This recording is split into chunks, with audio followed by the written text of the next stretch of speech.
Hi, I'm Lauren Fix and welcome to another episode of The Car Coach. Today we are driving the 2017 Infiniti Q70L. Now there is a regular Q70, this is the L, which is giving you more legroom and more luxury. And I have to say, when you're looking at a vehicle in this category, it's very heavy. You've got a ton of sedans that are mid-size luxury, and this Infiniti certainly fits right in, but it hasn't been updated like some of its competition. But it still has something that the competition doesn't have, and that is a lot of power, some really high-tech safety, and a ton of legroom in the back. Let's take it for a cruise. So we're inside the 2017 Infiniti Q70L, and the L being luxury. But it's got so much for the money. You're looking at like a $67,000 car, and direct competitors being like Genesis and Jaguar and BMW and Audi and Mercedes and Acura and Lexus. Just keep listing them, right? There's so many brands. So what are you gaining when you buy an Infiniti? Well, first off, besides the fact you're getting German styling and handling, it's Japanese. I get it. But the ride comfort is excellent. Now, I've been playing with this vehicle for about a week. So I love it in sport mode. I would drive it in sport mode every day, all day long. But people that own these vehicles don't. And this is in standard mode. Hear that? That's some get up and go. One of the great things about this vehicle is seating comfort. Not just in the front, but in the back. Tons of headroom. Unbelievable legroom. Your kids could put their backpacks on the floor and still have room to sit down and not kick you in the back. That is a plus, especially for any parent who's had to drive their kids to school, and especially when they're little. And child safety seats, easy to get in, tons of room. Typically, when you're thinking, I got to put a child seat in this thing, let me tell you, it's not a sedan. Visibility-wise, the front is excellent. You feel like you're in a much bigger car than you are internally, but externally, you look and you go, this car is pretty small. And you're looking on the sides, easy visibility. When you're parking, around view camera, very easy to park in parking spots, garages. And I have a kind of a smaller garage where I park these type of vehicles. No problem getting in whatsoever because of all the technology. Now, there's a lot of safety features that come standard on Nissan and Infiniti products, especially on the Infiniti line, which was the first one to come up with around view camera and self-healing paint and active cruise control, lane change departure, blind spot detection, blah, blah, blah. Keep going. It's all down below. It's much easier than listing it all. So that is a major plus that it has all that safety, because when you buy a car like this, you want a top safety pick, plus you want a safe vehicle. As far as the center stack and what you see, I love the gauges right in front of you. They're real gauges. I'm getting about 22 miles to the gallon. That's a mixture of city and highway. And that's real life, real good mixture. Like the steering wheel, it's comfortable, it's leather. I like the headliner, by the way. It's nice. It's like a little suede-y. Like suede-like, shall we say.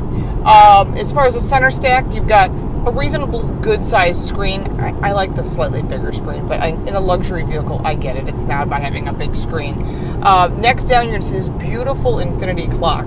It almost has like a Bentley flair to it. I mean, cars that have an actual clock with hands on it, not a digital clock, teach your kids how to actually read the time, will appreciate this. It's a nice little touch. Further down, you get into all your climate control and then your navigation, and then as you go further down around the whole center stack, you've got a CD player. I know, I haven't listened to CDs in a long time, but some people do. So I respect that. So if you're an audiophile, you probably want that. Maybe you want a record player. Well, they don't have those in here, but they do have media connection. And then, of course, all of your presets, your radio connections, and everything you need. Cup holders are on the smaller side, and storage is reasonable. There's storage in the doors as well, not much. All the controls are easy to use, including 2 memory settings on the driver's side. There's no memory on the passenger. Again, is it important? It depends who's sitting there. Soft surfaces are really nice. But from a performance, a handling, and a braking perspective, excellent. Well done. It's quiet. It's not as quiet as maybe a Genesis or a Mercedes or a Volvo even. But it does have a reasonably quiet cabin. You can have a conversation with someone sitting next to you without any problem whatsoever. Trunk size is quite large, so if you need to haul your cargo and 4 people, that's not a problem whatsoever.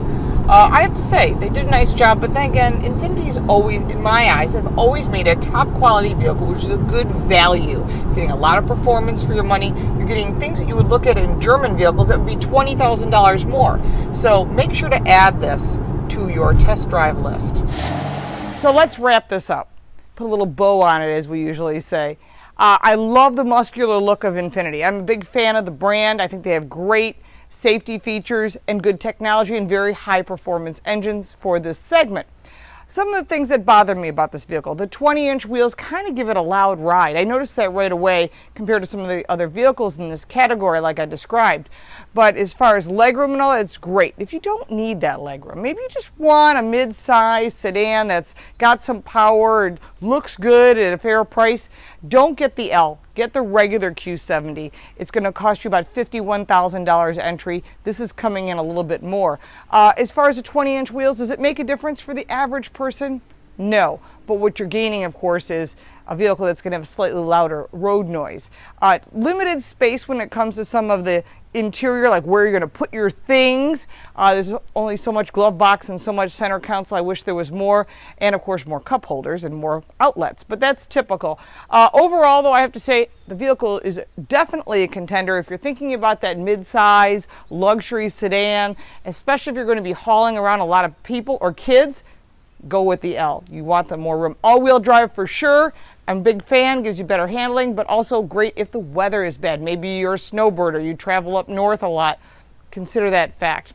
Other things to think about. This vehicle is obviously not new, so there might be some deals in the lot before the new one comes out. So if you're thinking about buying one, try to buy one just before the model year changes because there's going to be some good deals. Now, we've driven other Infinitis and of course all of the competition, everything from the Genesis to the Jaguar to you name it, BMW and so forth. Make sure to check out our videos at laurenfix.com, of course, on this channel. We thank you so much for your subscriptions. We love your comments. You own an Infiniti. You're a fan. You're not a fan. Maybe you like the other vehicles. Maybe you drove it and you bought one or you were surprised. Please give us your comments. We really do appreciate. We appreciate your subscriptions. Please like this video, share this video, comment on this video, and of course sign up for that free newsletter at laurenfix.com. Follow me on social media at laurenfix on all forms of social media because there's a lot of breaking news in the auto industry and we want to keep you on top of it all so you have car smarts. Don't forget to check out our His Turn, Her Turn webpage as well on my page, laurenfix.com. Thanks so much for watching. We will see you next time.